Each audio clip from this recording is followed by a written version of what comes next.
Hello and welcome to another segment of Interviews That Matter. I'm your host Raj Mehta. Friends, in this segment we bring those guests who influence our lives. This includes elected officials, policymakers, heads of major organizations and other dignitaries. It is my sincere hope that the knowledge brought in by these guests will help our community. Today we have such guest. She is the county executive for Nassau County. Her name is Curran, and she is the first woman county executive in the history of Nassau County. She has taken up a lot of challenge in the first year of her as a county executive, and let's hear from her.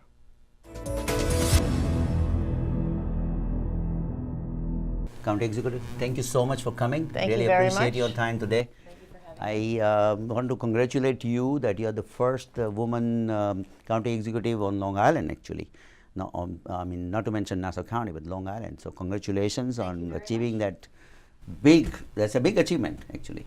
So wanted to find out little, first we want to go in the history about you, really, that, who you are and how did you get here where you are currently? Well, I never planned to get into politics. I have a background as a newspaper reporter, so I was interviewing people just like you are now. I worked for the Daily News for many years. I was at the Post for a short period as well, New York Post, and loved my job. I had a couple of kids and decided to slow down a little bit. And then I had the opportunity to run for my local school board where I live in Baldwin. And I wasn't actually supposed to win that race because there was an incumbent there. And usually the incumbent wins, but I ended up doing quite well and served on the Board of Ed, loved it. Wow. And then the legislative seat where I live in Baldwin, the county legislator retired. And there was an open seat, which there isn't very often, so I decided to throw my hat in the ring for that, and enjoyed that. I became a legislator. I served for 4 years, and then I ran for county executive in 2017, and here I am. So 14 months in the job. I love it. I've got a great team. We are taking on a lot of big issues and getting a lot done. So, it seems like every time you ran, first time you won. Yeah. Right? I've been lucky. I think it's a question of timing and also working very hard. It's a good combination. Yeah, I think hard work definitely. And I've got 3 kids. I've got 3 girls, and I hope to show them while I'm not home as much as I would like to be. Right. I hope to show them that if you get out of your comfort zone, work really hard, surround yourself with good people, you can do great things. Right, I agree exactly. That's the key for them, and I'm sure they are learning everything. They are. Even though whether you're they not want there, to or not. they have your genes. So It's true. It's very important, right? Yeah. So who was your mentor? I mean, you said you didn't want to go to politics, but I'm sure you met somebody and I think you have in your heart you wanted to serve people. I think. Yeah, Is that how it is? I think it was really my mom. My mom was, she had worked sort of odd jobs and kind of struggled to finish school. She was a stay-at-home mom for many years, and then at the age of about 49, she moved from Canada to New York City and had a fantastic career for about 25 years. She ended up running a nonprofit. She was the boss of the place, and the fact that she had this inner drive and the stick-to-itiveness, really admire her. And she really has been my mentor. Wow. Yeah. Okay. So she, still. She is. She's now, unfortunately, she just moved to South Carolina, so I don't see her as often. She retired, but I still call her for advice. She's very smart. She's very politically savvy. Wow. Yeah. Okay. That's good. That's good. FaceTiming, right? Yeah. Right. Exactly. Right. Yeah. So first time, obviously, like county executive is, it's a huge thing. It's not something that legislator is a kind of a part-time thing, and like really limited kind of activity, right? Yeah. But when you first time went into and set your chair, how did you feel about it? Well, I felt that we have a lot of work to do. We were left a lot of messes and there was some stagnation in government. Things hadn't been happening for many years in government. So there was a lot to getting that machinery restarted again was a big part of my focus at the very beginning. And of course, assembling a really good team. which I have. I mean, for example, there hadn't been a deputy county executive for economic development for many, many years, and I felt it was very important to have that position filled. Right. Because we've got to grow the tax base. Taxes are too high in Nassau County. We've got to think about how we're going to attract business, how we're going to build the kind of housing that young people want, Right. and make this a more business-friendly environment. And you know, I was terribly disappointed by the decision of Amazon to leave. Well, they didn't leave. They never came in the first place, but to abandon their plans to set up shop in Long Island City, because I felt that we as a region we're standing to gain a lot of jobs, a lot more in the tech sector, and a lot of young people being drawn to our region, which I think we really need. Yeah, I think, do you think there is still a hope for Amazon to come back? Because I think still talk is going on. Well, there hopefully. is some talk. I hope they're listening, and if they reconsider, the day they left, I started a hashtag on Twitter called Amazon Reconsider. So maybe, hey, who knows? Maybe it'll catch on. Right, yeah. So obviously, when you came into the office, you had too many things. I mean, your plate was probably full, and you had to prioritize, Right. what needs to be done and that kind of thing. And, Absolutely. And like you said, that challenge was really to build up a team, right? And that you were able to assemble the team of good people, because Right. without people, nothing happens. Obviously. It's all about the people. It's all about It's all who about you, the people. right? Yeah, and under your leadership, but they still have to work done. Yes, that's right. So, what were the most accomplishment in first year that if you say that? A couple of things. The first thing that springs to mind, of course, is the hub. So the area, acres of parking lot around the Coliseum that have been unfilled, have been empty, just parking lots for decades. And there have been years and years of stagnation on plans. There's been one plan and another plan, and for one reason or another, political bickering or whatever it is, nothing happens. So we have moved forward, working with the legislature in a bipartisan manner, moving the hub forward. So we have a development team now of Brooklyn Sports and Entertainment, who operates the Coliseum now. There are tenants there. It's all county-owned land, I should add. Working together with RXR Realty, they've come together as a development team. Right. It's already zoned in the town of Hempstead for 500 units of housing, and we're working very well with the supervisor, Laura Gillen, and with the town board on moving that part forward. We're going to be working with Northwell Health, that's going to be inhabiting an innovation center, a medical research center to bring high-wage jobs, which is incredibly exciting. And then, of course, we're going to have the experiential retail and entertainment there to complement the Coliseum. And my theme, I've been kind of warming to this theme lately, is live, work, play. This will create a real dynamic, vibrant live, work, play destination. And it's important because it's the housing, it's the high-wage jobs, it's expanding the tax base. And I think it's important for a more fundamental reason. It's good for our self-respect as a county, that after decades of nothing happening, we have movement forward, and it shows the rest of the world that we're open for business, we're ready to embrace the 21st century, and we can get things done here. Yeah, I think Nassau County has a lot of potential, and its potential is not yet kind of explored properly. Right. And that's what you're trying to do with hub is a big thing. Yeah. Absolutely. Like you said, there are also residential. There will be residential units there too, Yeah. right? And on top of whatever already Nassau Coliseum has many activities already. Right. And that will continue, I guess. And the other exciting part is we've gotten money from this. We have a commitment from the state for money for a parking garage to free up all the land. We also have a commitment from the state for $20 million for pedestrian bridges to come over from Hofstra, which is right across the street, from Nassau Community College, which is across the other street, Right. and from RXR Plaza, where there are thousands of parking spots. So, and there are a lot of people obviously working there, so that'll help with the connectivity of it as well. Because when you're in that space, it's hard to get a sense of how close these things actually are, because they're across Hempstead Turnpike or these other roadways. This will help bring more people in. We want everyone to have access to this, to be a part of this once it's built.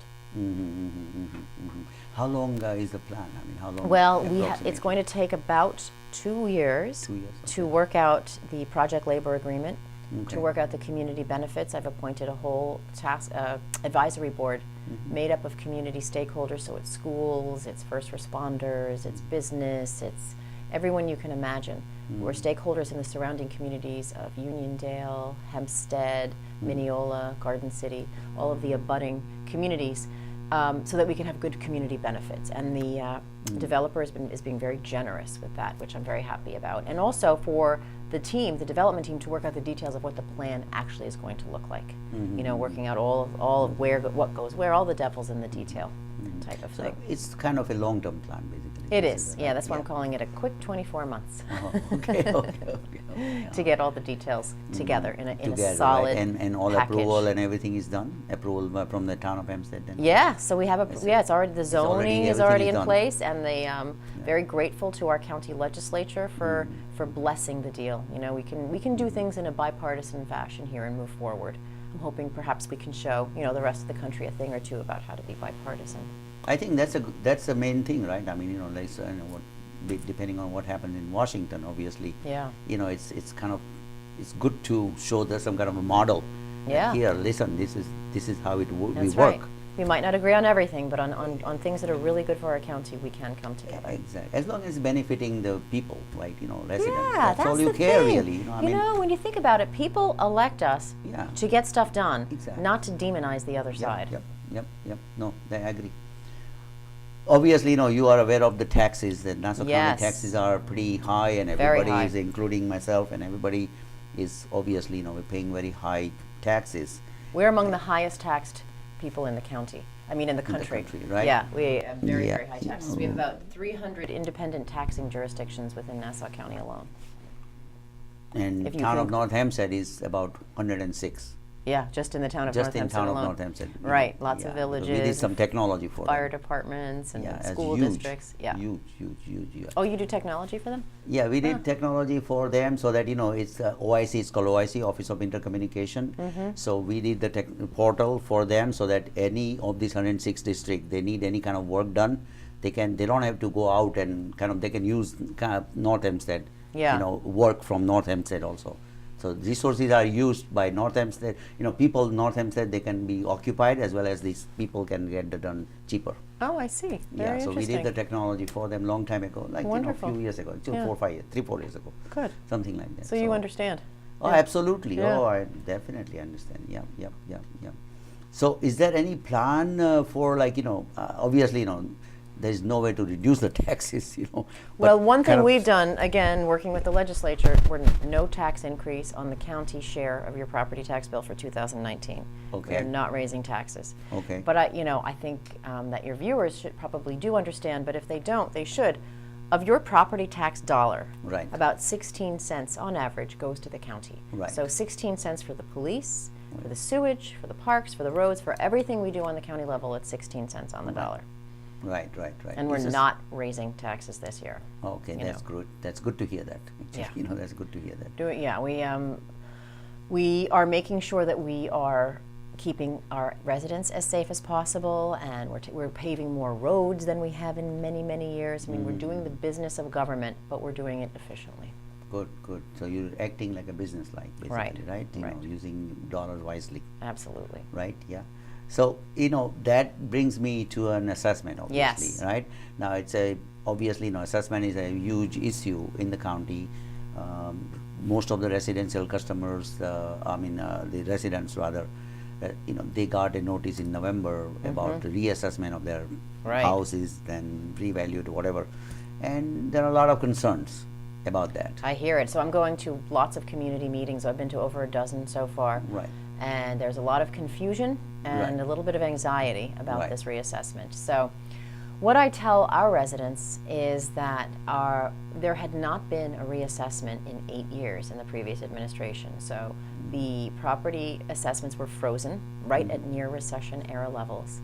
And so they were very obsolete. They were wildly obsolete. And then in the intervening time, the shift happened that some saw their assessment go down and down and down, and so their share of the tax burden also went down and down and down. At the same time as theirs was going down, about half of the property owners saw theirs going up.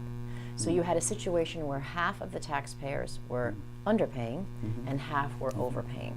And they were not only were they wildly obsolete, they were becoming more and more inaccurate and unfair as time went on. So I have to be honest with you, Raj. I did not want to spend my first year doing a reassessment, but I knew that we had to do it, because if we didn't get it done now and we waited longer, the fix would have been even more painful. It would have been even more difficult to rip that Band-Aid off. The extremes would have been wider. The numbers, the delta between the underpayers and the overpayers would have continued to grow and grow. So I will say, to my predecessor's credit, he did start a reassessment. He didn't finish it according to the timeline, and I don't know why it wasn't done, but I knew that we had to finish it. Working with the legislature, we got the reassessment done. We're through it. We're through the difficult part. Now we're in the grievance process. We met with or spoke to about 14,000 property owners in November and December.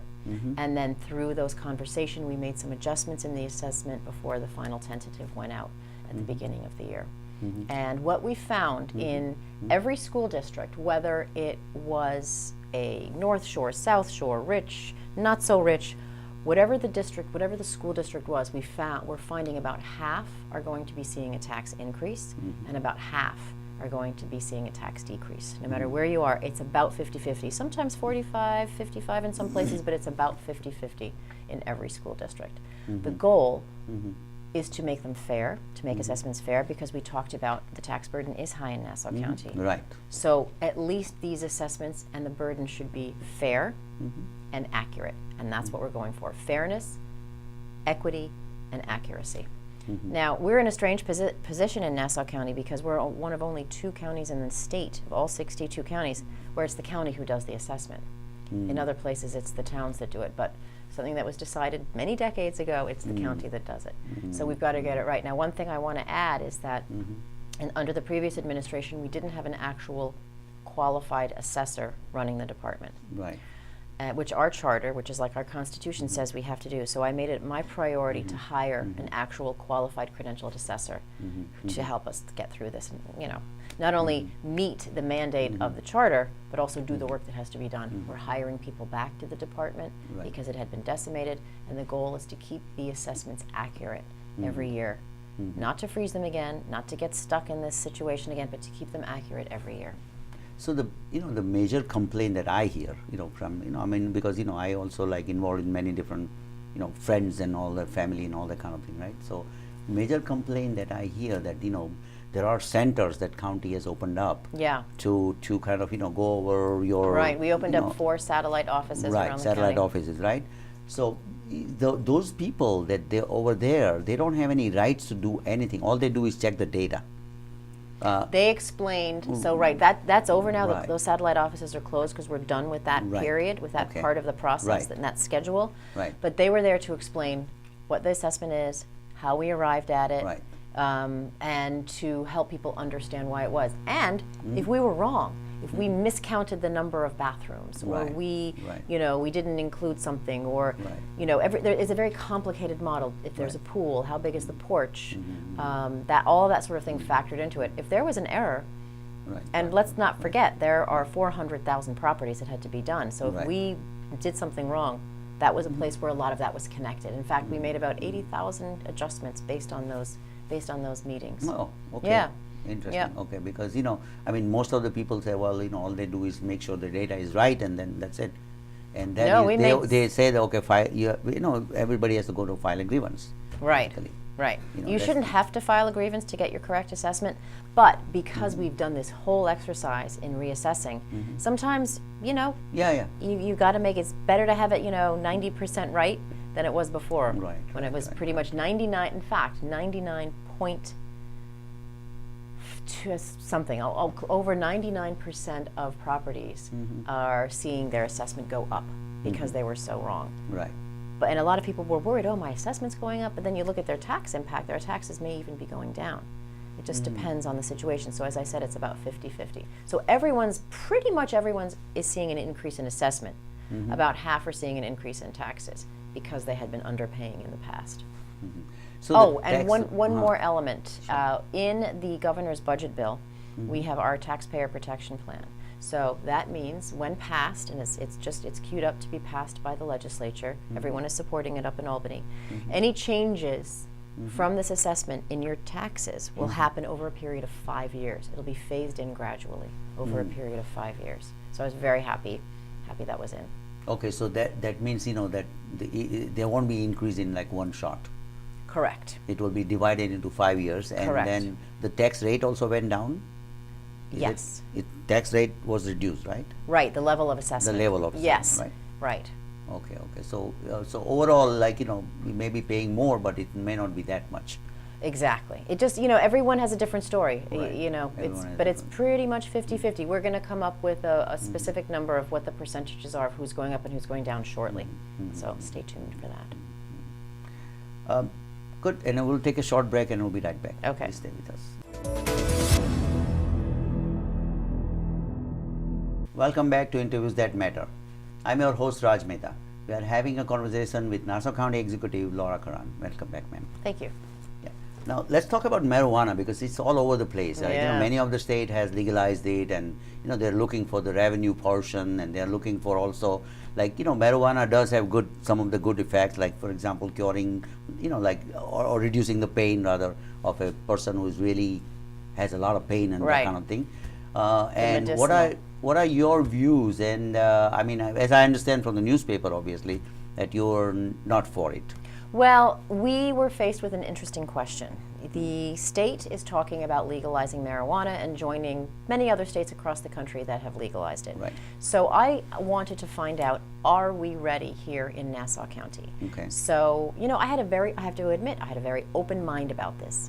I got a county legislator, Josh Lafazan, and our police commissioner, Patrick Ryder. I asked them to co-chair my marijuana task force. Okay. So we brought together, it was a small but pretty intense group, educator, health professional, doctor, who is my commissioner of health, Dr. Larry Eisenstein, treatment professional, business leader, other government, village mayor, and faith leader, some community leaders together to go through every possible aspect. What does the revenue look like? What are the health implications? What's happening in other states? How do educators, are they ready for this? And what I was hearing from them as they were gathering all of their information is that we're not ready. And then I was speaking to people out in the communities. I was speaking to village and town officials. I was speaking to law enforcement experts. I was speaking to educators, business people. And I kept hearing over and over, we are not ready. And so I, at the state of the county, asked the legislature to exercise the opt-out. Now, opting out means that it would be illegal to, should it become, and we don't know what the state legislation is going to look like yet. It hasn't been finalized yet. But if New York State legalizes it, if we opt out, it means that we wouldn't be able to sell it. It would be illegal to sell it here in Nassau County. And I felt that we don't have enough information. There are a lot of studies being done, but the research is still inconclusive. The data is still inconclusive. But we did find some troubling trends in other states where it was illegal. For instance, an increase in traffic fatalities. Right. We also saw that attitudes that young people have about driving while high have changed from being a risk to not so much of a risk. We're seeing these kinds of changes. And there's amazing data. Anyone can get it. It's on our website, the task force's report. It looks at everything that's happened in other states and all of the research as to now, as well as the perspectives of our business people, of our village officials, of our health officials, of our law enforcement. And the conclusion of all of the subcommittees and of the task force is now is not the time. We are not ready for this. Now, the other point is, of course, we have financial difficulties in the county. Right. We need revenue. We're overly dependent on property taxes, as we've just talked about. Right. So I had to look at that very seriously. But since the legislation is not really done yet, we don't know what the revenue would look like. So we couldn't do a cost-benefit analysis. So again, that just confirmed my belief that we need to press that pause button and tell everyone now is not the time. So that brings me to young people. When you mention young people, let's say, now obviously because of the high cost of living here and high cost of higher taxes and utilities and everything is high here, and therefore young people are kind of moving out. Yeah. They tend to live in the city. They like to see it somewhere else, like less Sure. costly places. Yeah. So obviously, you have created something like transport oriented. You Yes. want to create that. I kind of do. thing. So can we talk about that? Absolutely. So I am a huge advocate of transit-oriented development. We've seen, say in Suffolk, in Patchogue, and the poster child, we have a few poster children of transit-oriented development here in Nassau, Farmingdale, Mineola, Rockville Center, Great Neck Plaza.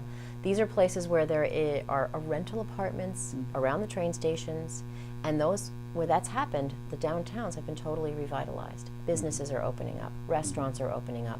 People want to come spend their money here in Nassau, growing the tax base, which is incredibly important. We're actually losing too many young people. They're going to places even like northern New Jersey. Right, exactly. And of course the city down south, Austin, Texas, Right. really cool, fun places for them to live because it's not enough fun for them here, and it costs too much. Right. So they don't want to be staying in their mom's basement for 20 years. So on the county level, we don't control zoning. That's the towns and the villages. So I want to support our mayors and our supervisors in any way that I can to help spur this, to help them create the zoning that creates this kind of development. We do have on the county level our IDA, Industrial Development Agency, that gives tax packages to developers coming, and business owners and business creators and job creators to come to Nassau, giving them incentives. And I'm done right, I'm a big fan of these packages because it's very difficult and expensive to do business here. If we can help them, that will increase our bottom line. Right. So actually, last year, 2018, our about 20 deals, IDA deals, gave us a net of $78 million on the tax rolls. Wow. So they work. That's very And good. that's Though. something That's we very can do. impressive, rather. Yeah, and they include some housing developments as well. If they include affordable housing, Right. we're open for business. So you have already pointed out where this can be done. Yes. In the Nassau and where it's County. already being done. It's already being It's done. already being done. I think places like Hicksville Right, Hicksville are a is big. great opportunity Yeah, for great transit oriented. opportunity. It's the busiest train station on Yep, Long Island. yep. It's a wonderfully diverse community there. I'm happy to work with Supervisor Saladino and moving it forward in any way that he would like me to help. I think Lynbrook has some great opportunities as well. There's already a nice downtown there, and I think it could really, whatever we can do to help, we're ready. Good. That brings me that is Nassau County open for business.